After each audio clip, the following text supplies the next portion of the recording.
تیرا حسین باغ نبوت کا پھول ہے، حیدر کی اس میں جان ہے، خون رسول ہے۔ نحمده ونصلي ونسلم على سيدنا ومولانا محمد رسوله النبي الأمين المكين الحنين الكريم الرؤوف الرحيم، أما بعد، بسم الله الرحمن الرحيم۔ معزز حاضرین، عزیز طلباء و طالبات اور معزز خواتین، آج میں انشاءاللہ تعالی شہادت امام حسین رضی اللہ تعالی عنہ کا جو تاریخی پس منظر ہے اس سے گفتگو شروع کرنا چاہتا ہوں،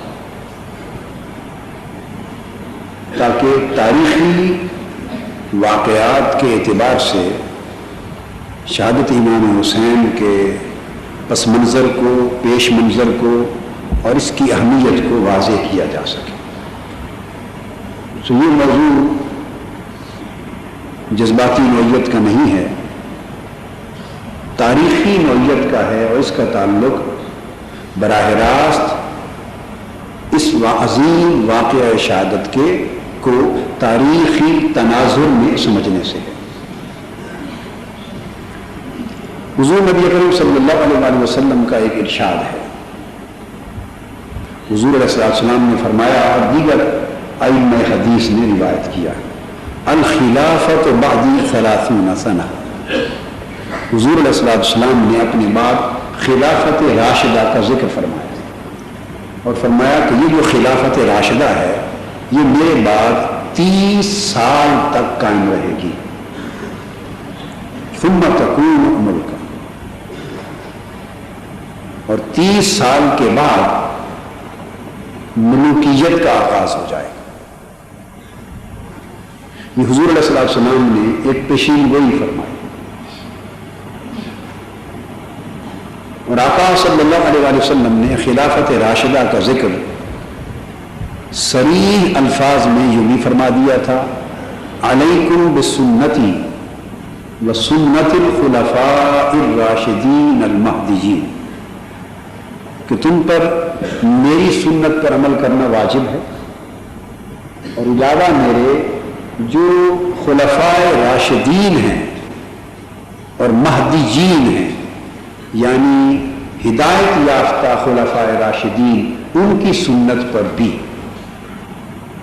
حضور نبی اکرم صلی اللہ علیہ وسلم نے خلافت راشدہ کی سنت اور اپنے دور نبوی اور دور نبوت اور رسالت کی سنت کو یکجا کر دیا اور فرمایا یہ دونوں سنتیں حقیقت میں ایک سنت ہے اور ان پر عمل کرنا تم پر واجب ہے۔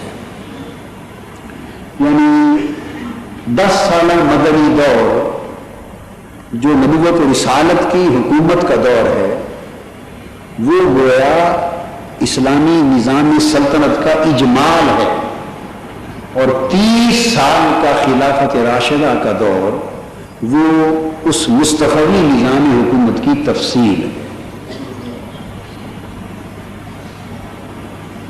اور آپ نے یہ پیشین گوئی بھی ساتھ فرما دی کہ یہ دور خلافت راشدہ کا اور خلفائے راشدین کا 30 برس تک ہوگا، پھر یہ بھی بتا دیا کہ اس کے بعد ملوکیت کا آغاز ہو جائے گا۔ نام بے شک اسے خلافت کا دیا جاتا رہے، مگر وہ حقیقی معنی میں خلافت نہیں ہوگی، وہ ملوکیت یعنی بادشاہت سے بدل دی جائے گی،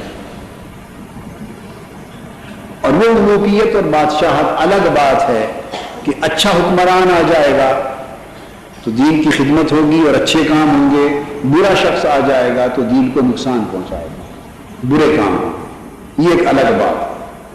لیکن بحیثیت نظام سلطنت و نظام حکومت کے خلافت ملوکیت میں بدل دی جائے گی۔ حضور نبی اکرم صلی اللہ علیہ وسلم کے اس اطلاع، آپ کی دی گئی اطلاع اور آپ کی عطا کردہ خبر کے عین مطابق خلافت راشدہ 30 برس کے اختتام پر مکمل ہو گئی۔ سیدنا صدیق اکبر رضی اللہ تعالیٰ عنہ پہلے خلیفہ راشد تھے، انہوں نے 2.5 برس خلافت کی۔ کتنے؟ اب میں مختصراً تاریخ کا یہ سفر مکمل کرنے کی کوشش کروں گا تاکہ ہم کربلا معلیٰ تک جا پہنچیں۔ سیدنا صدیق اکبر رضی اللہ تعالیٰ عنہ کے بعد سیدنا فاروق اعظم رضی اللہ تعالیٰ عنہ کا دور خلافت 10 برس پر مشتمل رہا۔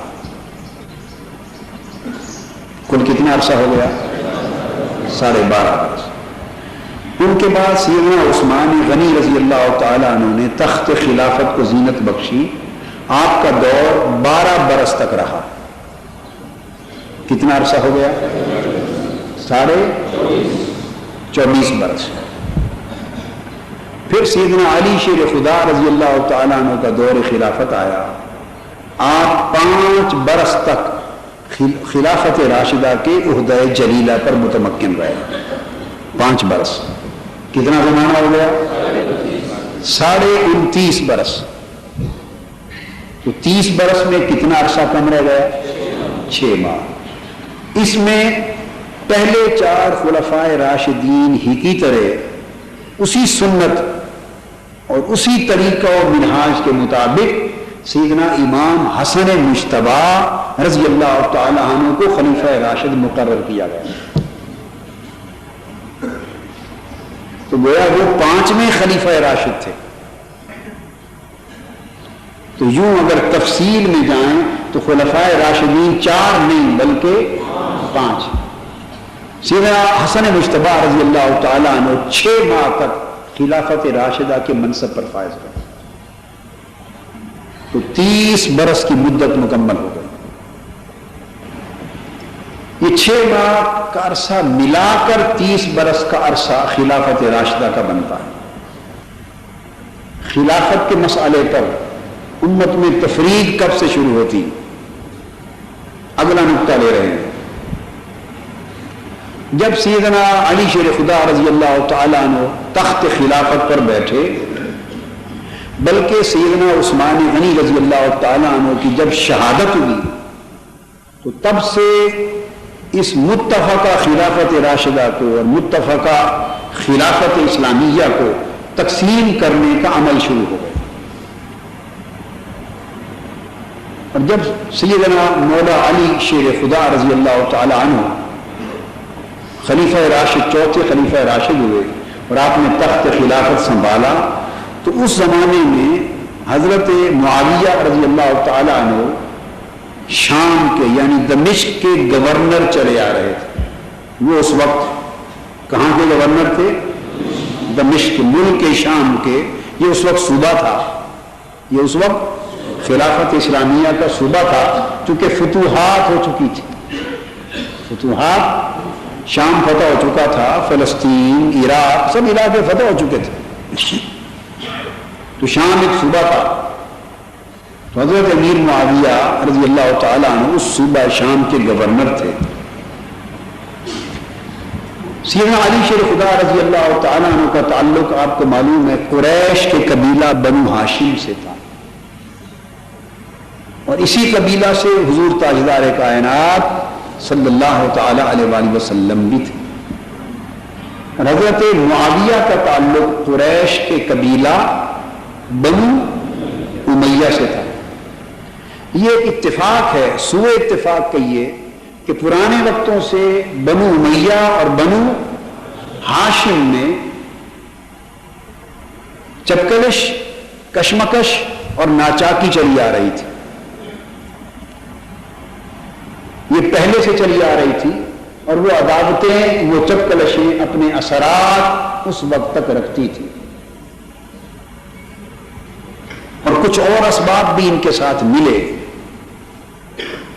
چونکہ میں کسی امر کی تفصیل میں گئے بغیر اختصار کے ساتھ یہ پورا تاریخی سفر طے کرانا چاہتا ہوں۔ جب سیدنا علی شیر خدا رضی اللہ تعالیٰ عنہ تخت خلافت پہ بیٹھ گئے، حضرت معاویہ نے ملک شام میں بجائے سیدنا علی شیر خدا رضی اللہ تعالیٰ عنہ کی خلافت کو قبول کرنے کے، رسم سابق آپ کی خلافت پر بیعت کرنے کی بجائے اور اپنی گورنری کو خلافت علی شیر خدا رضی اللہ تعالیٰ عنہ کے تابع کرنے کی بجائے انہوں نے ان کی خلافت قبول کرنے سے انکار کر دیا اور ملک شام کی گورنری کو اپنی آزاد حکومت میں بدل دیا اور اپنی آزاد حکومت کا اعلان کر دیا۔ یہ جدید اصطلاح میں آپ یوں سمجھیں اس خلافت راشدہ سے ایک بغاوت تھی، ایک ریبیلین تھی، اور اس بنیادی خلافت راشدہ کی وفاداری کے خلاف ایک انحراف تھا، ایک بغاوت تھی۔ تو ان کا حضرت علی شیر خدا رضی اللہ تعالیٰ عنہ کی حق پر مبنی خلافت کو قبول نہ کرنا اور انکار کر کے اپنی گورنری کو آزاد اور مطلق حکومت میں بدل دینا، یہ اقدام ان کا شرعاً اور سیاستاً درست اقدام نہیں تھا۔ یہاں سے ایک غلط اقدام کی ابتدا ہو گئی۔ اب اس پر مختلف اسباب ہیں۔ شیعہ حضرات اس کے اسباب بیان کرتے ہیں اور وہ حضرت علی کرم اللہ وجہہ الکریم کے حق پر قائم ہونے کی حمایت کرتے ہوئے حد سے بھی بڑھ جاتے ہیں اور بہت کچھ حضرت معاویہ کے خلاف کہتے چلے جاتے ہیں، ایک ایکسٹریم پر چلے جاتے ہیں۔ اور کچھ لوگ وہ ہیں جو خارجی الذہن ہیں، کیا خارجی الذہن، اور وہ اپنے دل میں بغض اہل بیت رکھتے ہیں، چھپا ہوا بغض رکھتے ہیں، چھپا ہوا بغض ظاہر نہیں کرتے، نام نہیں لیتے بغض اہل بیت کا، مگر اہل بیت اطہار کی محبت سے ان کے دل خالی، یا بغض اہل بیت کا کہ کوئی نہ کوئی گرد یا بیج ان کے اندر مخفی طور پہ ہوتا ہے، اس کے پیش نظر حضرت امیر معاویہ کے اقدام کو بہر صورت ڈیفینڈ کرنا چاہتے ہیں، اس کا ڈیفینس کرتے ہیں، دفاع کرتے ہیں اور اسے درست ثابت کرنے کی کوشش کرتے ہیں، نتیجتاً وہ بھی حد سے بڑھ کر ایک ایکسٹریم تک چلے جاتے ہیں۔ یہ اقدام بھی ناروا اقدام ہے، یعنی ایک غلط قدم کو درست ثابت کرنا کبھی درست نہیں ہو سکتا۔ ہمارا موقف کیا ہے؟ یعنی اصل اہل سنت والجماعت کا اور اہل سنت کے ائمہ کا، اکابرین کا، راہ راست پر چلنے والے سواد اعظم کا اصل موقف کیا ہے؟ دونوں انتہاؤں سے بچ کر وہ بات کہنا جو میں نے احتیاط کے ساتھ کہی ہے، کہ درست کو درست کہا جائے، غلط کو غلط سمجھا جائے، مگر ہم سیدنا علی شیر خدا ہی کی خلافت کو حق پر مبنی خلافت سمجھیں، انہی کی خلافت و امامت حق ہے، اور حضرت امیر معاویہ رضی اللہ تعالیٰ عنہ کا آزاد حکومت کا اعلان کر دینا اور سیدنا علی شیر خدا کے دست حق پرست پر بیعت نہ کرنا اور ان کی خلافت کو قبول نہ کرنا، لاکھ دلائل دیے جانے کے باوجود بھی درست نہ ہے، نہ ہو سکتا ہے۔ ہم ان کے اقدام کا دفاع نہیں کرتے، مگر کیا کرتے؟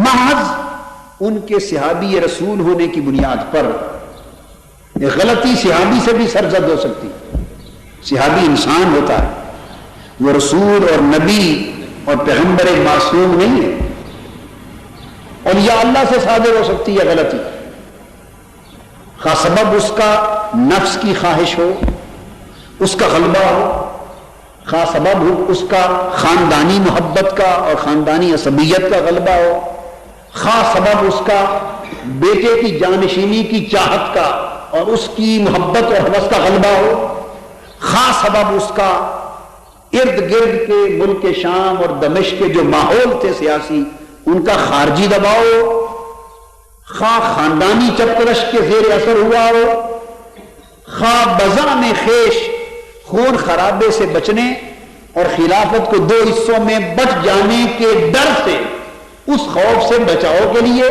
نیک نیتی پر کیا گیا قدم ہو۔ اسباب کوئی مورخ جو چاہے بیان کر لے، جس کا جی چاہے اس سبب کو قبول کر لے، جس کا جی چاہے دوسرے سبب کو قبول کر لے، اسباب جو بھی ہوں، مگر اس قدم کو کا دفاع نہیں کیا جا سکتا۔ ہم یہ کہتے ہیں کہ وہ ہم چونکہ وہ صحابی رسول تھے، اقدام غلط تھا، مگر صحابی رسول اور حضور علیہ السلام کا ارشاد الصحابۃ کلہم عدول، کہ میرے تمام صحابی عادل ہیں، ان کی طرف بدنیتی کا الزام، اس کا انتساب اور بدنیتی کو منسوب نہیں کرنا چاہیے۔ خود آقا علیہ السلام کے ارشاد کے پیش نظر، صحابیت کے حیا کے پیش نظر اور حضور کے صحابہ کے عدول ہونے کے تصور کے پیش نظر ادباً اور حیاءً اپنی زبان بند رکھتے ہیں اور ان کی ذات پر تان تشنیع اور تنقید نہیں کرتے۔ ادباً اور حیاءً خاموشی کو واجب سمجھتے ہیں اور انہیں گالی دینے کو حرام سمجھتے ہیں، اور تان اور تشنیع دینا، ان کو برا بھلا کہنا، ان کو معاذ اللہ منافق کہنا، استغفر اللہ کافر کہنا، یا ان پر لعنت ملامت بھیجنا، یا برے الفاظ کے ساتھ انہیں یاد کرنا، اس عمل کو صحابیت کی توہین سمجھتے ہوئے اور حضور علیہ السلام کے حکم کی خلاف ورزی تصور کرتے ہوئے ادب اور حیا کے خلاف سمجھتے ہیں، اور ادب اور حیا صحابیت کے پیش نظر، اور حقیقت میں وہ حیا رسول ہے جو حضور کے صحابی ہیں، ہم خاموشی کو واجب گردانتے ہیں اور زبان درازی کو حرام سمجھتے ہیں۔ چونکہ اہل سنت میں تمام تر حقائق کے باوجود پھر سب سے بڑی حقیقت ایک ادب کی بھی ہے۔ تمام تر حقائق اور واقعات کے باوجود ایک سب سے بڑی حقیقت کس کی؟ ادب کی بھی ہے، اور ادب پہلا کرینہ ہے محبت کے کرینوں میں، لہذا اس ادب اور حیا کے پیش نظر خاموشی ہمارا مسلک ہے، مگر اس خاموشی سے بڑھ کر ان کے اقدام کا دفاع کرنا ہم ناجائز سمجھتے، اسے درست قرار دینا ہم ناجائز سمجھتے۔ درست مولا علی شیر خدا ہی ہے، جائز قدم مولا علی شیر خدا کا ہی ہے، حق پر مبنی خلافت مولا علی شیر خدا کی ہی ہے، سو ہم یہ اعلان کرتے ہیں کہ حق حضرت علی شیر خدا کی جانب تھا، حق حضرت علی شیر خدا کی جانب تھا۔ اور ہماری فقہ کی اور عقائد کی بعض کتابوں میں صراحت کے ساتھ یہ بات درج بھی ہے، بعضوں نے تو یہاں تک بھی لکھ دیا ہے والحق کان بید علی وان معاویہ بغا علیہ، کہ حق سیدنا علی شیر خدا کی طرف تھا اور حضرت معاویہ کا اقدام حضرت علی کے خلاف بغاوت تھا۔ اگر وہ صحابی رسول نہ ہوتے، کوئی اور شخص ہوتا، تو پھر اس کے لیے حکم سخت ہوتا، اس کے لیے حکم سخت ہوتا۔ یہ آقا علیہ السلام کی صحابیت ہے کہ جس نے ان کو سخت حکم سے بچا لیا، اس کی حفاظت کی، بس یہ دفاع ہے، صحابیت دفاع ہے، اقدام کا دفاع نہیں ہے۔ اب آپ بڑے کلیئر ہو گئے کہ نہیں اس موضوع پر؟ شکوک و شبہات کے بادل چھٹ گئے اور پورا کنسپٹ کلیئر ہو گیا۔ اب ہوا یہ کہ جب ایک متوازی حکومت کا اعلان کر دیا گیا، سیدنا مولا علی شیر خدا رضی اللہ تعالیٰ عنہ نے ان کو خط بھی لکھا کہ اے بھائی معاویہ، میری خلافت اسی طرح منعقد ہوئی ہے جیسے عثمان، عمر اور ابو بکر رضوان اللہ تعالی علیہ مجمعین، اسی طرح شورا نے مجھے خلیفہ منتخب کیا متفقہ طور پر جیسے ان کو منتخب کیا تھا، اور شورا نے اور مسلمانوں نے اسی طرح متفقہ طور پہ میری بیعت کی جیسے اصحاب ثلاثہ کی ہوئی تھی، اور وہی حجت میری خلافت کے لیے موجود ہے۔ سو انہوں نے لکھ بھیجا کہ میں آپ کو اپنی بیعت کی دعوت دیتا ہوں، لیکن حضرت معاویہ رضی اللہ تعالیٰ عنہ نے اس بیعت کو قبول نہ کیا۔ یہاں سے امت میں دو دھڑے ہو گئے. میں نہیں کہتا کہ خلافت دو حصوں میں بٹ گئی، میں یہ نہیں کہتا. خلافت تو نہیں بٹی، کیونکہ آقا علیہ السلام فرما چکے تھے کہ خلافت 30 برس تک قائم رہے گی، اور وہ 30 برس کے 5 سال وہ مولا علی شیر خدا کی خلافت میں ہیں، نہ کہ حضرت معاویہ کے. وہ تو ایک متوازی حکومت شروع ہوئی، حتیٰ کہ سیدنا علی شیر خدا کے بعد کے 6 ماہ بھی امام حسن مجتبی رضی اللہ تعالی عنہ کے وہ خلافت راشدہ میں شامل. مگر یہ کہ دو متوازی حکومتیں بہرحال بن گئیں، اور نتیجتاً ملک شام میں ان کی حکومت، اور کوفہ عراق سمیت حجاز حرمین اور باقی علاقوں میں سیدنا علی شیر خدا کی حکومت تھی، سلطنت تھی، خلافت تھی. امت بٹ گئی، دو دھڑے بن گئے، اور یہ مجموعی طور پہ امت کے وحدت، یکجہتی اور استحکام کے لیے نیک شگون نہیں تھا. اور اسی کے نتیجے میں پھر جنگیں بھی ہوئی. اہل سنت علماء اور ائمہ حضرت امیر معاویہ رضی اللہ تعالیٰ عنہ کے اس اقدام کو خطا بھی قرار دیتے ہیں، اور ادب اور حیا بھی، چونکہ زبان تان دراز کرنا حرام ہے اور عدل پر بھی اعتقاد، عدالت پر بھی اعتقاد رکھنا ضروری ہے، لہذا اس خطا کو خطائے اجتہادی قرار دیتے، خطائے اجتہادی قرار دیتے. اور خطا اجتہادی میں یہ ہے کہ اگر غلطی بھی ہو گئی تو اللہ معاف کر دیتا ہے، اور نیک نیتی پر چونکہ مبنی ہوتی ہے تو اللہ ایک اجر دیتا ہے. ہم اس سے زیادہ فقہی بحث میں نہیں پڑتے. جنگ جمل اور جنگ صفین وغیرہ اسی باب کی کڑیاں ہیں. یہاں دو حکومتوں کے معرض وجود میں آ جانے کے بعد 4 طبقات وجود میں آ گئے. کتنے؟ 4. ایک طبقہ تو وہ جو حضرت سیدنا مولا علی شیر خدا رضی اللہ تعالیٰ عنہ کی خلافت کو حق سمجھتا تھا، اور آپ کا اتنا حامی ہوا کہ انہوں نے آپ کی حمایت میں حضرت امیر معاویہ کو برا بھلا کہنا شروع کر دیا، اور ان کے ساتھ کھلم کھلا جنگ پر اتر آئے. یعنی یہ وہ طبقہ تھا جنہوں نے سیاسی طور پر سیدنا علی شیر خدا کی حمایت میں پھر آگے غلوف کیا، اتنا غلوف کیا کہ حضرت امیر معاویہ کو برا بھلا کہنے لگ گئے. تو یہ طبقہ اپنے آپ کو شیعان علی کہنے لگا. کیا کہنے لگا؟ شیعان علی. تو یہ ایک طبقہ وجود میں آیا. اب یہ بات یاد رکھ لیں کہ جب لفظ شیعان علی وجود میں آیا ہے تو اس سے مراد کوئی شیعہ مکتب فکر نہیں تھا، شیعہ مسلک نہیں تھا، شیعہ کا کوئی فقہی مذہب اس سے مراد نہیں تھا. ایسی کوئی چیز وجود میں نہیں تھی. یہ فقط اختلاف چونکہ سیاسی تھا، اور یہ حمایت بھی سیاسی تھی، اور اس حمایت میں جو لوگ بڑے شدید ہو گئے، بہت شدید ہو گئے، تو انہوں نے سیاسی حمایت سیدنا علی شیر خدا کی کرتے ہوئے اپنے آپ کو شیعان علی کا نام دیا. شیعہ گروہ کو کہتے ہیں، یعنی یہ حضرت علی کا حامی گروہ بن گیا بس. تو شیعان علی کی ابتدا ایک سیاسی گروہ کے طور پہ ہوئی، کسی مذہبی، مسلکی اور اعتقادی فرقے کے طور پر نہیں ہوئی. یہ ایک فیکٹ ذہن میں رکھو. دوسرا طبقہ اسی طرح اس کے مد مقابل وجود میں آیا، دوسرا گروہ. یہ وہ لوگ تھے شام اور دمشق کے علاقے کے رہنے والے جنہوں نے حضرت معاویہ کی حکومت کو سپورٹ کیا پولیٹیکلی، اور وہ سیاسی طور پہ ان کے حامی ہو گئے، اور وہ سیدنا مولا علی شیر خدا رضی اللہ تعالیٰ عنہ کو معاذ اللہ عام نادان لوگ برا بھلا کہنے لگے. لیکن ایک بات واضح ہے کہ نہ حضرت معاویہ کو سیدنا مولا علی شیر خدا نے برا بھلا کہا اپنی زبان اقدس سے، اور نہ حضرت امیر معاویہ نے اپنی زبان سے حضرت مولا علی شیر خدا کو برا بھلا کہا. جو روایتیں اس کے برعکس ملتی ہیں وہ جھوٹی ہیں، وہ گھڑی ہوئی روایتیں ہیں تاکہ امت میں اس تفرقہ کو اور بڑھایا جائے اور تعصبات کو بڑھا کر اس کو زیادہ اچھالا جائے. بصورت وہ صحابی تھے، اور حضرت امیر معاویہ رضی اللہ تعالیٰ عنہ وہ ان سے اس قدم کی، اس اقدام کی ہرگز توقع نہ تھی کہ وہ منبر رسول پر اس سیاسی اختلاف کے ساتھ معاذ اللہ اخلاقی حدوں سے نیچے اتر آئیں اور حضرت مولا علی شیر خدا کو برا بھلا کہیں.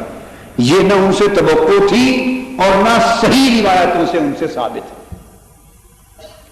اور سیدنا مولا علی شیر خدا رضی اللہ تعالیٰ عنہ، ان سے تو یہ ممکن ہی نہیں تھا کہ وہ تو خلفائے راشدین میں سے تھے، عشرہ مبشرہ میں سے تھے، افضل اربع میں سے تھے، اور باب مدینہ علم مصطفیٰ تھے. اور حضور علیہ السلام نے ان کے لیے بتا دیا تھا انا مدینۃ العلم وعلی بابھا، علم و عرفان مصطفیٰ کا دروازہ. تو وہ ایک خاص اخلاقی سطح سے نیچے کی بات نہیں کر سکتے. تو حضور علیہ السلام کا اعلان عام تھا من کنت مولا فہذا علی مولا، جس کا میں مولا اور ساتھی ہوں یہ علی بھی اس کا ساتھی ہے. تو جس علی شیر خدا کے لیے آقا علیہ السلام نے اتنے اونچے رتبوں کی باتیں کر دی ہوں، وہ سیاسی اختلاف پر حق پر ہونے کے باوجود اور انہیں غلط سمجھنے کے باوجود غیر اخلاقی قدم کہ انہیں برا بھلا کہیں، یہ نہیں. یہ باتیں جو ان دو صحابہ کی طرف اگر کسی کتاب میں منسوب ملیں تو وہ فتنہ پروری ہے، موضوع من گھڑت روایات ہیں تاکہ اسلام کے اندر تعصبات کو ہوا دی جائے. حیا کی پاسداری شخصی سطح پہ بہر صورت موجود تھی، یہ ان کے مقام و منصب کے تقاضے تھے. چنانچہ تو دوسرا گروہ وہ بن گیا جو حضرت معاویہ کا حامی تھا، سیاسی گروہ، اسے کوئی خاص نام نہیں دیا جاتا، یعنی بنو امیہ کے حامیوں کا گروہ، یہ اس ملوکیت کا حامی گروہ بن گیا جو شہنشاہیت وجود میں آ رہی تھی، ملوکیت وجود میں آ رہی تھی، ایک نئی بادشاہت وجود میں آ گئی تھی، اس کا حامی گروہ بن گیا. ایک آمریت وجود میں آ رہی تھی، اس کا حامی بن گیا. یہ دو گروہ ہو گئے. تیسرا گروہ ایک اور وجود میں آیا جنہوں نے حضرت علی شیر خدا اور حضرت امیر معاویہ دونوں کی مخالفت کا اعلان کر دیا. یہ ایک نیا فتنہ کھڑا ہو گیا، یعنی اس اختلاف سے ناجائز فائدہ اٹھاتے ہوئے ایک نیا فتنہ کھڑا ہو گیا، اور یہ فتنہ خوارج کا فتنہ تھا. یہ فتنہ خوارج کا فتنہ تھا. انہوں نے حضرت مولا علی شیر خدا رضی اللہ تعالیٰ عنہ کو بھی برا بھلا کہا اور حضرت امیر معاویہ رضی اللہ تعالیٰ عنہ کو بھی برا بھلا کہا. اور ان کا نعرہ کیا تھا؟ ان الحکم الا للہ، حکومت کا حق صرف اللہ کا ہے. نعرہ بڑا اچھا تھا، نیت بڑی خراب تھی. سیدنا مولا علی شیر خدا رضی اللہ تعالیٰ عنہ نے ایک مقام پر فرمایا کہ ان کے الفاظ اچھے ہیں مگر نیت بری. نعرہ ان الحکم الا للہ، کہ حکم صرف اللہ کا چلے گا. کتنا اٹریکٹیو نعرہ ہے، مگر خوبصورت نعرے کے اندر نیت بڑی خراب تھی. نیت خراب کیا تھی؟ ان الحکم الا للہ کہہ کر وہ جہاں حضرت امیر معاویہ کی حکومت کی نفی کرتے تھے، وہاں وہ بدبخت خارجی حضرت مولا علی شیر خدا کی خلافت حقہ کی بھی نفی کرتے تھے اور ان کی خلافت راشدہ کی بھی نفی کرتے تھے. جبکہ اسے ماننا عین تقاضا شریعت تھا، چونکہ یہ الخلافت بعدی 30 سنہ کا حصہ تھا. یہ حکومت مصطفیٰ کا تسلسل تھا، تم ان کی بھی نفی کرتے تھے. یہ فتنہ خارجیوں کا پیدا ہوا.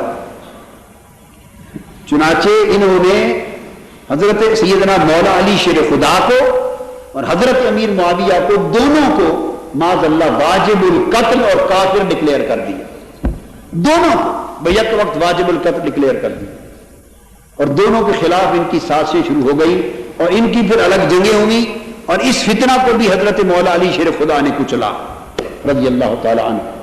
اور بالآخر سیدنا علی شیر خدا رضی اللہ تعالی عنہ کی شہادت کا سبب بھی یہی بدبخت خارجی بنے، اور حضرت امیر معاویہ کو بھی نہیں خارجیوں میں سے کسی نے شہید کیا.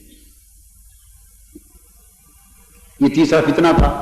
اور ان خوارج کا عالم کیا تھا؟ یہ نماز کے بڑے پابند تھے، روزے کے پابند، زکوٰۃ کے پابند، نوافل کے پابند، کثرت سے تہجد پڑھتے، ذکر اذکار کرتے، تلاوت قرآن کی بڑی کرتے. وہ ساری خوبیاں ان میں تھیں جس قسم کی خوبیاں آج کل بعض بڑے متشدد قسم کے ملاؤں کی جماعتوں میں پائی جاتی. میں نام نہیں لیتا، بقایا آپ خود سمجھ لیں. بعض لوگ بڑے متشدد ہیں، ان کے نعرے بھی صرف اسی قسم کے، ان الحکم الا للہ، اللہ کے سوا کسی کی حکمرانی کو نہیں مانتے، اللہ کے سوا کسی کی حکومت نہیں، اللہ کے سوا کسی کا نظام نہیں، حتیٰ کہ نظام مصطفیٰ بھی نہیں مانتے، نظام الہی مانتے ہیں. شریعت محمدی بھی نہ کہو، شریعت الہی کہو. حکومت صرف اللہ کی، امر صرف اللہ کا، اور صرف توحید کو مانتے ہیں، صرف اللہ کو مانتے ہیں. جن لوگوں کا زور بڑی شد و مت کے ساتھ صرف اللہ پر اور اللہ پر اور اللہ پر ہے، حتیٰ کہ رسول پاک کی ذات، رسول پاک کی حکومت، رسول پاک کی حاکمیت کا بھی انکار کرتے ہیں. معاذ اللہ، نام نہاد حاکمیت الہیہ کے تصور پر وہ لوگ بڑے شدید ہیں. نماز میں آپ سے بڑھ کر، روزوں میں بڑھ کر، تہجد میں بڑھ کر، اذکار میں بڑھ کر، جہاد میں بڑھ کر، تلاوت قرآن میں بڑھ کر، شریعت کی ظاہری پابندی میں بڑھ کر، وہ ساری علامتیں جو اس دور کے خوارج میں نظر آتی تھیں وہ آج بھی کہیں کہیں اگر کھلی آنکھوں سے آپ دیکھیں تو نظر آتی. رسول السلام نے فرمایا تھا کہ یہ ٹولہ میری امت کے آخر وقت تک موجود رہے گا، اور اس ٹولے کی ایک علامت حضور علیہ السلام نے یہ بھی بیان فرمائی تھی کہ یہ میری امت کو کافر اور مشرک ڈکلیئر کرے گا، کافر اور مشرک ڈکلیئر کرے گا، شرک کا فتویٰ دے گا مسلمانوں پر. یہ بھی ان کی علامتوں میں سے ہے. اور یہ بھی ان کی علامتوں میں سے ہے. بخاری شریف میں حضرت ابن عباس اور دیگر صحابہ سے مروی آقا علیہ السلام نے فرمایا کہ قرآن مجید کی وہ آیتیں، میں صحیح بخاری کوٹ کر رہا ہوں، وہ آیتیں جو کافروں اور مشرکوں کے حق میں نازل ہوئی تھی انہیں پڑھ پڑھ کر مسلمانوں پر اطلاق کرے گا، اور مسلمانوں کو ان آیتوں کے نام سے کافر و مشرک بنائے گا. یہ ساری علامتیں صحیح بخاری اٹھائیے، مسلم اٹھائیے، ترمذی اٹھائیے، صحاح ستہ اٹھائیے، یہ ان خارجیوں کی تھی، یہ ان خارجیوں کی تھی. تو اس ذہنیت کی ابتدا خود عہد رسالت مآب سے ہی ہو گئی تھی. وہ ذوالخویسرہ تمیمی نامی ایک شخص تھا. کیا نام؟ ذوالخویسرہ تمیمی نامی، قبیلہ بنو تمیم کا ایک شخص ذوالخویسرہ، جس نے بڑے مجمع میں آقا دو جہاں صلی اللہ علیہ وآلہ وسلم کو جب آپ مال غنیمت تقسیم فرما رہے تھے، حضور کو براہ راست خطاب کر کے اس بدبخت نے کہا تھا اعدل یا محمد، اے محمد اللہ سے ڈر. معاذ اللہ سے براہ راست حضور پر تنقید کر دی تھی، براہ راست حضور علیہ السلام پر اس شخص نے تنقید کر دی تھی اور کہا تھا عدل کریں، آپ عدل نہیں کر رہے، اللہ سے ڈرو.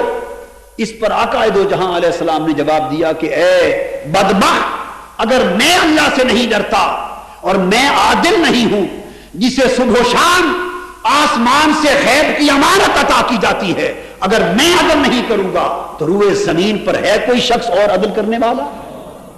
مگر وہ گستاخ رسول پاک کا وہ بدبخت حضور علیہ السلام کو تانا دے کر صحابہ کرام کی بڑی مجلس میں حضور کی طرف پشت کر کے روانہ ہو گیا، چل پڑا، گستاخی کر کے چل پڑا. تو حضور علیہ السلام نے فرمایا لوگوں، حضرت فاروق اعظم جلال میں آ گئے. اور ایک اور واقعہ ہے، حضرت خالد بن ولید جلال میں آ گئے.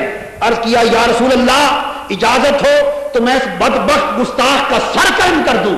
اسے مجلس میں تاجدار کائنات کی بارگاہ پر انگلی اعتراض کی تنقید کی اٹھانے کی جرت کیسی ہوئی؟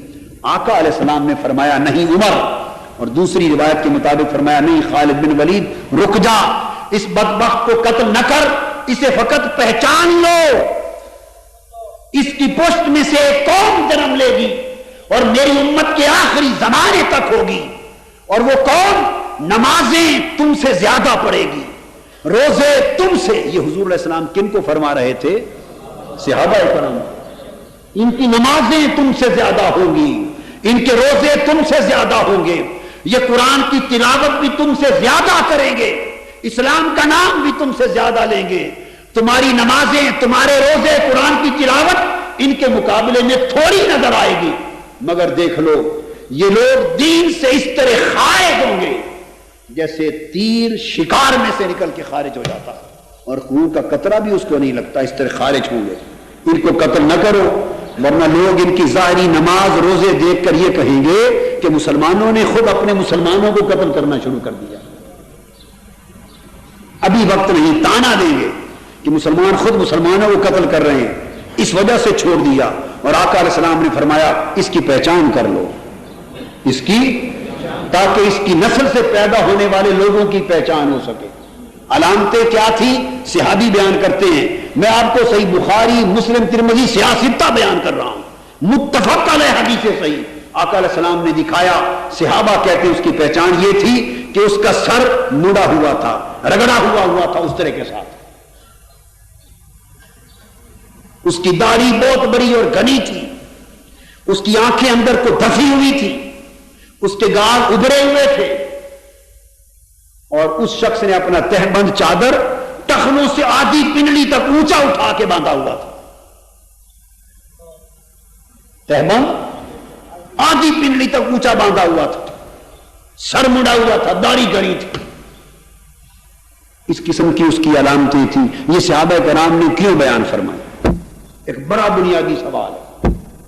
ہزارہ واقعات ہوئے، ہزارہ باتیں ہوئی، ہزارہ لوگ نظروں سے گزرے، احادیث بھری پڑی ہیں، لیکن کبھی کسی کے ایسے حلیے بھی صحابہ نے بیان کیے کہ فلاں شخص مڑے ہوئے سر کا تھا اور اس کی آنکھیں دسی ہوئی تھیں اور اس کی داڑھی گھنی تھی اور گال ابھرے ہوئے تھے اور ٹخنوں سے اوپر اس کی چادی آدھی پنڈلی تک چادر بندھی ہوئی تھی۔ سوال یہ ہے کہ یہ علامتیں صحابہ نے کیوں بیان کی؟ کوئی تو حکمت ہوگی۔ کیا معاذ اللہ اس کا مذاق اڑا رہے تھے؟ نہیں، یہ صحابہ کرام کے مقام سے فروتر ہے۔ یعنی کیا اس کی شکل بیان کر کے اس کی شکل کا حلیے کا مذاق اڑا رہے تھے؟ نہیں، استغفر اللہ، صحابہ کرام نے اس وجہ سے نہیں اونچے لوگ، اس لیے بیان کی کہ ان علامتوں کو پہچان لو۔ اور آقا علیہ السلام نے فرمایا اس شخص کی پشت میں سے اس کی نسل پیدا ہوگی، جیسے یہ گستاخ ہے وہ بھی گستاخ ہوگی، اس طرح سے راہ دراز ہوگی، تانا دیں گے، نماز روزے تلاوت میں تم سے زیادہ ہوگے۔ پہچان لو کہ وہ دین دیکھنے میں بڑے دیندار نظر آئیں گے مگر حقیقت میں دین سے خارج ہوں گے۔ یہ خارجی تھے اور خارجیوں کی نسل۔ اور آقا علیہ السلام نے فرمایا کہ قیامت کے وقت آخر وقت تک وہ نسل موجود رہے گی۔ اور سیدنا فاروق اعظم رضی اللہ تعالیٰ عنہ کا طریقہ تھا، ایک شخص نے آپ سے سوال کیا، قرآن مجید کی ایک آیت کا معنی پوچھا، اور وہ آیت عام طور پہ غلط لوگ حضور علیہ السلام کی شان کے خلاف استعمال کیا کرتے تھے، غلط بدبخت اور بد عقیدہ لوگ، یعنی ان آیتوں سے یہ مراد لیتے تھے دیکھو اللہ تعالیٰ نے معاذ اللہ حضور کو جھڑکا ہے، معاذ اللہ تنبیہ کی ہے، یعنی حضور علیہ السلام کی شان کو گھٹانے کے لیے ان آیتوں کا غلط استعمال کرتے تھے۔ تو وہ آیتیں ایک شخص نے سیدنا فاروق اعظم سے ان آیتوں کا معنی پوچھا، تفسیر پوچھی۔ علامہ ابن تیمیہ نے الصارم المسلول میں، یہ ہے تو احادیث جو ہیں صحاح ستہ کی، انہوں نے پورے باب میں ایک مقام پر جمع کر دی۔ علامہ ابن تیمیہ یہ وہ عالم ہیں جن کو سب سے زیادہ دنیا میں سعودی عرب میں مانا جاتا ہے۔ کہاں مانا جاتا ہے؟ سعودی عرب۔ انہوں نے جمع کر دیا، فرماتے ہیں سیدنا فاروق اعظم سے ان کا معنی کیا ہے؟ سیدنا فاروق اعظم رضی اللہ تعالیٰ عنہ سمجھ گئے، معنی نہیں بتایا ان آیتوں کو، کیا ان کا ترجمہ نہیں بتایا، تفسیر میں نہیں پڑھے، اس نے آیتوں کا مفہوم پوچھا اور آگے معلوم ہے سیدنا فاروق اعظم نے جواب کیا دیا؟ فرمایا ذرا سر سے کپڑا ہٹانا، پگڑی یا ٹوپی چادر جو کچھ بھی تھی ذرا ہٹانا۔ ہٹایا تو اس کے سر پہ بال تھے۔ آپ نے فرمایا اس خدا کی قسم، اس خدا کی قسم جس کے قبضہ قدرت میں میری جان ہے، اگر تمہارا سر مڑا ہوا ہوتا تو جو آیتیں چن کر ان کا معنی تم نے پوچھا تھا، اگر تمہارا سر مڑا ہوا ہوتا تو اس تلوار سے تمہارے سر کا رگڑا اتار دیتا، قتل کر کے رکھا، اس لیے کہ تمہارا مڑا ہوا سر دیکھ کر میں سمجھ لیتا کہ کہاں سے بول رہے ہو، کس اسٹیشن سے بول رہے ہو۔ اب چونکہ سر مڑا ہوا نہیں ہے اس لیے شک پڑ گیا، معلوم نہیں ان میں سے ہو یا نہیں ہو، اس لیے چھوڑ دیتا ہوں۔ یہ سیدنا فاروق اعظم رضی اللہ تعالیٰ عنہ کا عمل تھا. تو ان لوگوں نے نعرہ تو اللہ کا لگایا، ان الحکم الا للہ، حکومت صرف اللہ کی ہے، نعرہ توحید کا لگایا، لیکن بدبخت ایک اچھے نعرے کے ذریعے بدنیتی پھیلاتے تھے، حضرت مولا علی شیر خدا کے خلاف، حضرت امیر معاویہ کے خلاف، اور خاص طور پہ ان کا بغض سیدنا علی شیر خدا رضی اللہ تعالیٰ عنہ کے خلاف تھا. یہ خوارج کا طبقہ ہوا، اور 3 طبقے ہو گئے. ایک شیعان علی جنہوں نے حضرت علی کی سیاسی حمایت میں تجاوز کیا اور حد سے بڑھ گئے، اتنا بڑے کہ پھر صحابہ کرام جو تھے حضرت معاویہ ان کے اوپر بھی زبان طعن اور نازیبہ کلمات پر پہنچ گئے، ادب اور حیا کی حد کو توڑ دیا. دوسرے حامیان امیر معاویہ جنہوں نے ایک غلط اقدام کی حمایت کی اور خلافت حقہ کی مخالفت میں حد سے بڑھ گئے. اور تیسرا طبقہ خوارج کا جو دونوں کے خلاف ہو گئے. چوتھا طبقہ امت مسلمہ کی اکثریت کا رہ گیا، اور وہ اہل سنت والجماعت کا طبقہ اکثریت کا. ان کا موقف کیا تھا جو آپ سن رہے ہیں؟ یعنی یہ حضرت مولا علی شیر خدائی کی خلافت کو حق پر مانتے، سیدنا مولا علی شیر خدائی کی خلافت کو مانا، انہی کے دست یک پرست پر بیعت کی، انہی کو خلیفہ برحق اور امام راشد مانتے، اور انہی کی حکومت کو سچی حکومت مانتے.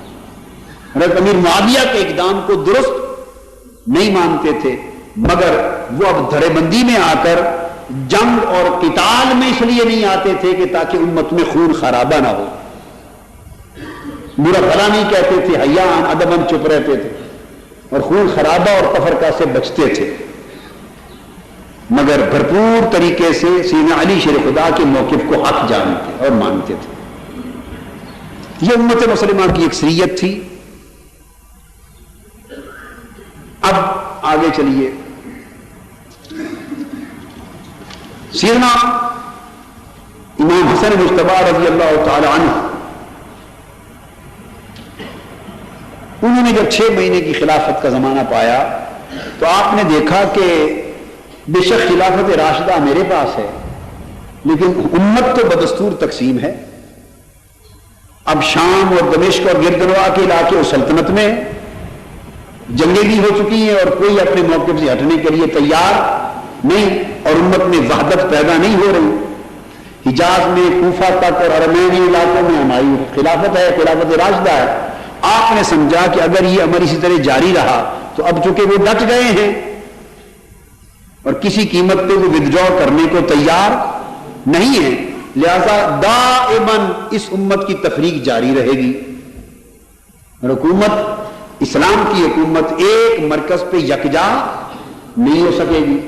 سیدنا امام حسن مجتبی رضی اللہ تعالیٰ عنہ نے باوجود حق پر ہونے کے اس امت کی وحدت یکجہتی کی خاطر اور امت کی اجتماعی خیر اور فلاح کی خاطر اور اسلام کی قوت کو دائماً سیاسی طور پہ تقسیم ہوئے رہنے سے بچانے کی خاطر اس حکمت اور مصلحت کی بنا پر جب دیکھا کہ حضرت معاویہ تو نہیں مان رہے، انہوں نے خود ایک معاہدہ کر کے حضرت امیر معاویہ کے حق میں ودڈرا کر دیا. یہ سیدنا امام حسن مجتبی کی عظمت تھی. سیدنا امام حسن مجتبی کی عظمت تھی. سیدنا امام حسن مجتبی کی عالی ظرفی تھی، ان کی وسعت ظرف تھی، ان کا احسان تھا اور امت مسلمہ پہ ان کا کرم تھا. باوجود اس کے کہ وہ حق پر تھے، مگر دیکھا کہ میرے حق پر رہنے سے بھی جو تفریق پیدا ہو گئی ہے وہ تو ختم نہیں ہو رہی اور بڑھتی جائے گی اور جنگوں کا سلسلہ چل پڑے گا اور مجموعی طور پہ اسلام کی عالمگیر قوت کو نقصان ہوگا. تو وہ عفو درگزر، وہ اہل بیت کے فرزند تھے اور گلشن مصطفیٰ کے چشم و چراغ تھے. انہوں نے عفو درگزر اور معافی کو بہتر جانا اور امت کی اجتماعی خیر اور اجتماعی وحدت کے پیش نظر حضرت معاویہ رضی اللہ تعالیٰ عنہ کے ہاتھ پر بیعت کر لی اور اپنی خلافت سے دستبردار ہو گئے. اور اس طرح سیدنا امام حسن مجتبی کی قربانی سے، ان کی قربانی سے جو حکومت تھی اسلام کی وہ دوبارہ ایک جگہ پہ یکجا ہو گئی. اب وہ حکومت تو رہی مگر ملوکیت تھی ان کے ودڈرا کرنے کے باوجود وہ ملوکیت ہی رہی، وہ خلافت راشدہ نہیں بنی۔ اگر کوئی یہ سمجھتا ہے کہ سیدنا امام حسن مجتبی کے بیعت کر لینے کے بعد حضرت امیر معاویہ کی حکومت خلافت راشدہ بن گئی تھی، وہ غلط سمجھتا ہے۔ وہ ملوکیت ہی رہی، خلافت راشدہ اس بیعت کے دن پر 30 سال مکمل کرنے سے ختم ہو گئی۔ اس بیعت سے 30 سال مکمل ہو گئے 6 مہینے کے، اور آقا نے جو خوشخبری دی تھی الخلافت بعدی 30 سنہ، 30 سال تک خلافت راشدہ میرے بعد ہوگی، وہ ختم ہو گئی، اپنے انجام کو پہنچی۔ اور اس کے بعد سمجھیں کہ اسلامی سلطنت ملوکیت کی شکل میں ایک وحدت کے طور پہ آگے چل پڑی۔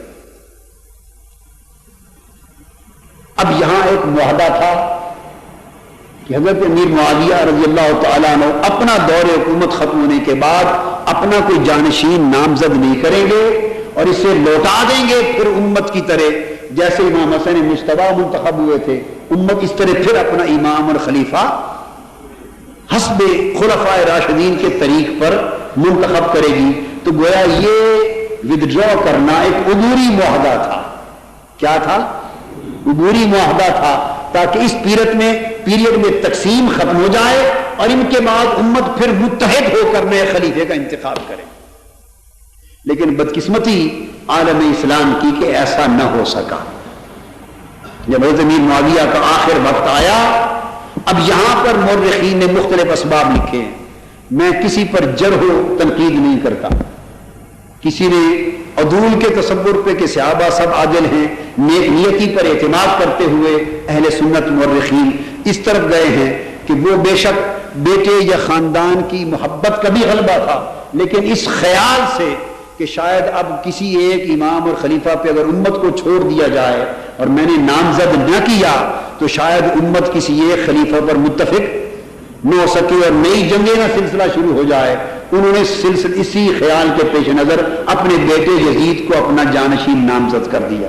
کچھ لوگ یہ کہتے ہیں، کچھ لوگ یہ کہتے ہیں، اور میری دانش میں یہ ریزن اتنی وزنی نہیں ہے، یہ خود ریزن میرے ذوق علمی کو اپیل نہیں کرتا، میرے ذوق علمی کو اپیل، اور میں اس دلیل سے متاثر نہیں ہوں، میرا ذہن اسے قبول نہیں کرتا، باوجود عدول پر ایمان رکھتا ہوں، عادل ہونے پر عقیدہ رکھتا ہوں، مگر عدول کے ساتھ عدل پر بھی قائم ہے۔ ہم سمجھتے ہیں کہ انسان کے اندر جو بشری کمزوریاں ہوتی ہیں وہ غالب آ گئی۔ یہ دوسری خطا ہوئی، اس کو بھی خطا اجتہادی کہا جاتا ہے کہ شفقت پدری غالب آئی بطور باپ کے، یا خاندانی عصبیت غالب آئی، یا مجموعی حکومتی ماحول میں اثر انداز کیا، جو بھی اسباب تھے مجموعی طور پہ بہر صورت اس معاہدے پر عمل پیرا نہ ہو سکے، اور اپنے آخری دور میں کچھ درباریوں نے، ارد گرد کے لوگوں نے ایک ماحول کریٹ کر دیا کہ آپ کے بیٹے سے بہتر کون ہے، اسی کو خلیفہ نامزد کر دیں، نہ کیا تو قتل و غارت ہو جائے گی، امت تقسیم ہو جائے گی، جنگیں ہوگی، فتنہ فساد ہوگا۔ بہر صورت کچھ ان کے داخلی عوامل اور کچھ خارجی اور سیاسی عوامل سب نے مل کر اس معاہدے پر عمل پیرا ہونے کی بجائے ان سے ان کے بیٹے یزید کی جانشینی کروا دی، اور یہ دوسری غلطی تھی، یہ دوسرا غلط اقدام تھا۔ پہلا حضرت سیدنا مولا خدا کے خلاف اپنی آزاد حکومت کے قیام کا اعلان غلط اقدام تھا۔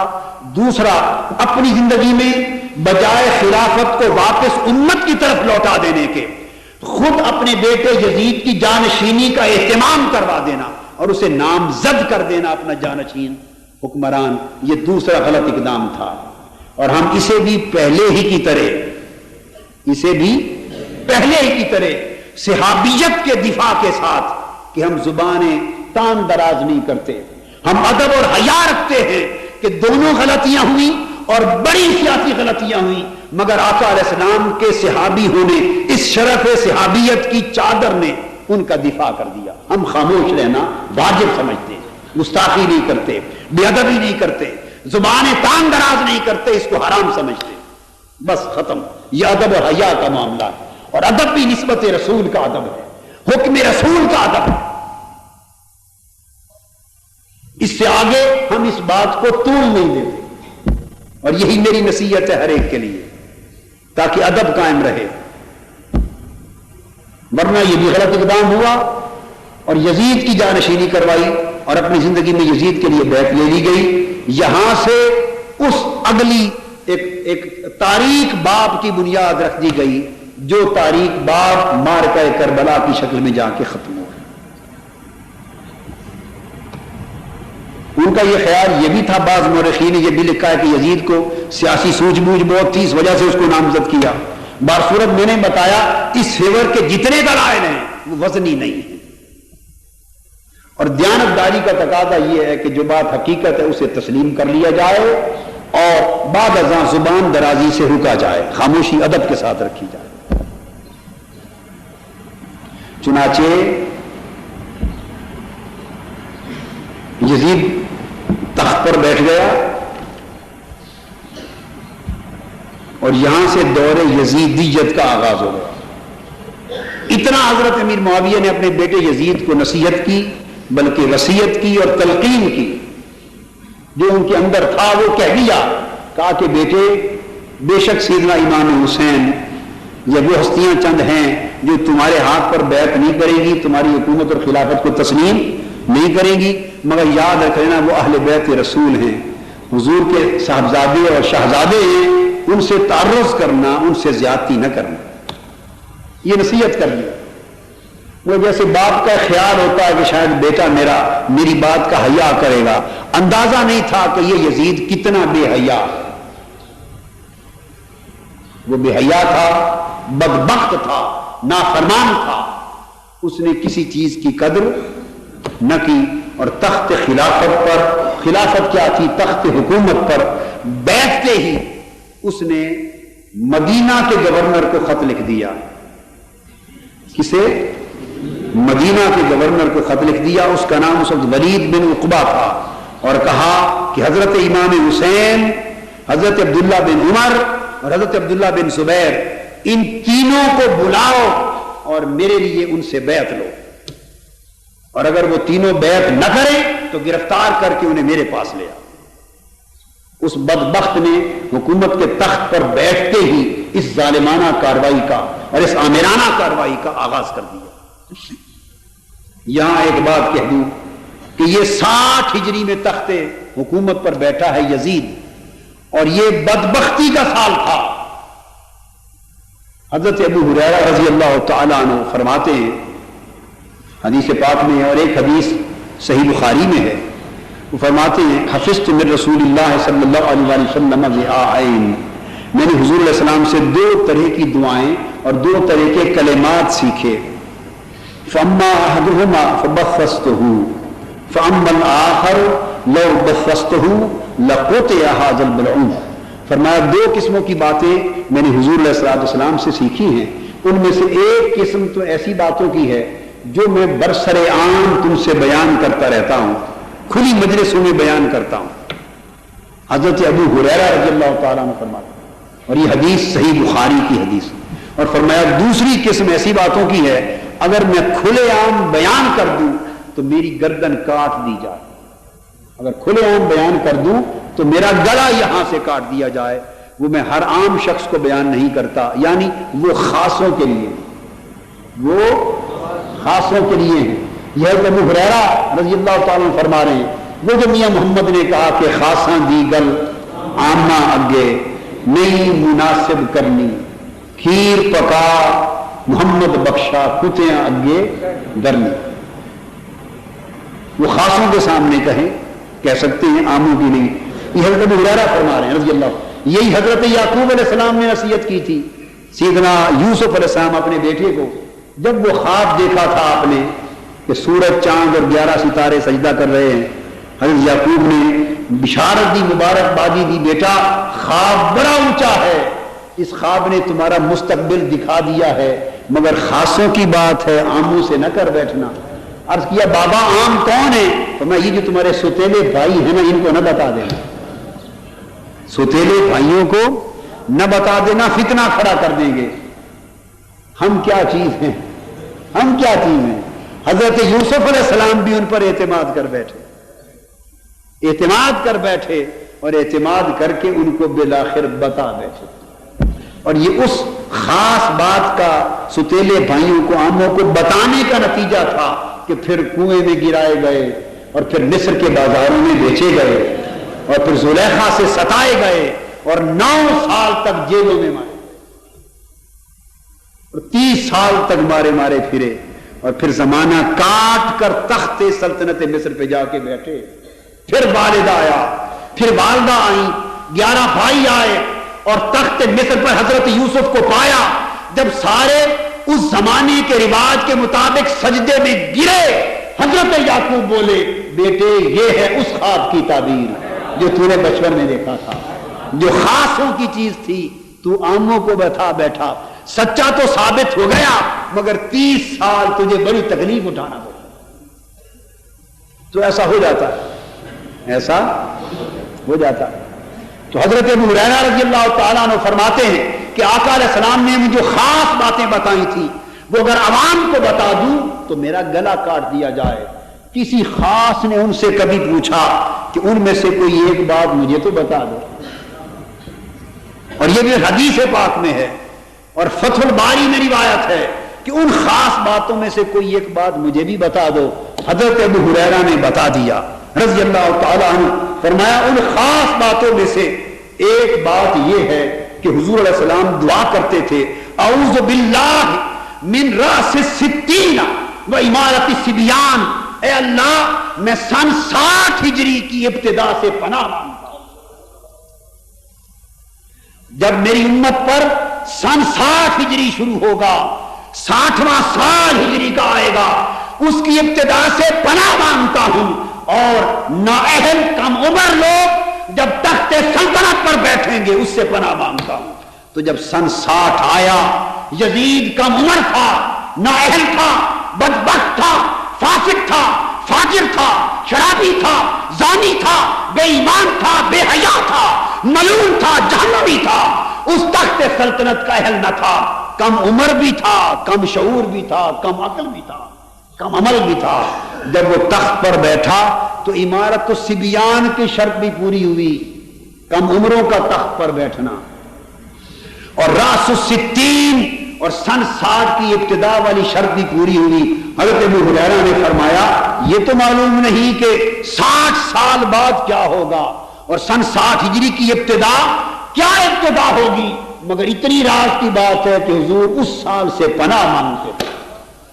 نگاہ مصطفیٰ 60 برس کے بعد 60 برسوں کے پردوں کے اندر چھپے ہوئے مائکہ کربلا کو دیکھ رہی تھی. نگاہ مصطفیٰ بدبخت یزید کی جانشینی کو دیکھ رہی تھی. نگاہ مصطفیٰ مائکہ کربلا میں 60 ہجری کی ابتدا میں اہل بیت پاک کے خیموں کا نصب ہونا دیکھ رہی تھی. نگاہ مصطفیٰ دریائے فرات کے پانیوں کا بند ہونا تک رہی تھی. نگاہ مصطفیٰ خانوادہ نبوت کے معصوم گلوں کا کٹرا تک رہی تھی.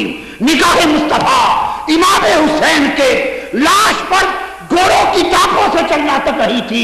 نگاہ مصطفیٰ خانوادہ رسول کا پیاسا مارا جانا تک رہی تھی. نگاہ مصطفیٰ اہل بیت کے خیموں کا جلایا جانا تک رہی تھی. نگاہ مصطفیٰ حسین کے سر کا قلم ہونا اور اہل بیت کے سروں کا قافلہ دمشق میں روانہ کیا جانا تک رہی تھی. اور یہ سارے منظر دیکھ کر خدا کی بارگاہ میں التجا کر رہی تھی مولا وہ 60 ہجری سے میں پناہ مانگتا ہوں.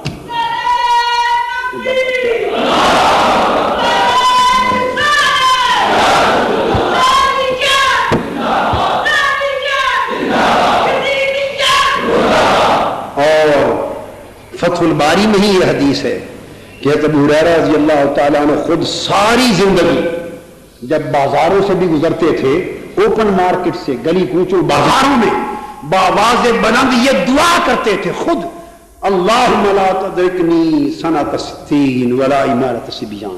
اے اللہ مجھے 60 ہجری تک زندہ نہ رکھنا، مجھے سن 60 تک زندہ نہ رکھنا. دعائیں کرتے تھے. اور اللہ کی شان کہ 60 ہجری کی آمد سے قبل حضرت ابو ہریرہ کی وفات ہو گئی. کسی کو خبر نہ تھی کہ 60 ہجری میں کیا ہونے والا ہے. سن 60 آیا اور بدبخت یزید تخت پر بیٹھا. اس کے تخت پر بیٹھنا تھا کہ معرکہ کربلا کی داستان کی ابتدا ہو گئی. اور وہ ابتدا ولید بن عقبہ کو خط لکھے گئے خط سے ہوئی کہ حسین کو پکڑ لو، عبداللہ بن عمر کو پکڑ لو، عبداللہ بن زبیر کو پکڑ لو اور ان سے میری بیعت کا مطالبہ کرو. بیعت کرے تو فبہا، نہیں تو انہیں گرفتار کر کے میرے دربار میں پیش کر دو. آج کی گفتگو یہاں پر ختم کرتا ہوں. اگلا جو بھی موقع آئے گا انشاءاللہ تعالی جمعۃ المبارک تو اس گفتگو سے آگے کے مضمون کو شروع کریں گے. وما علینا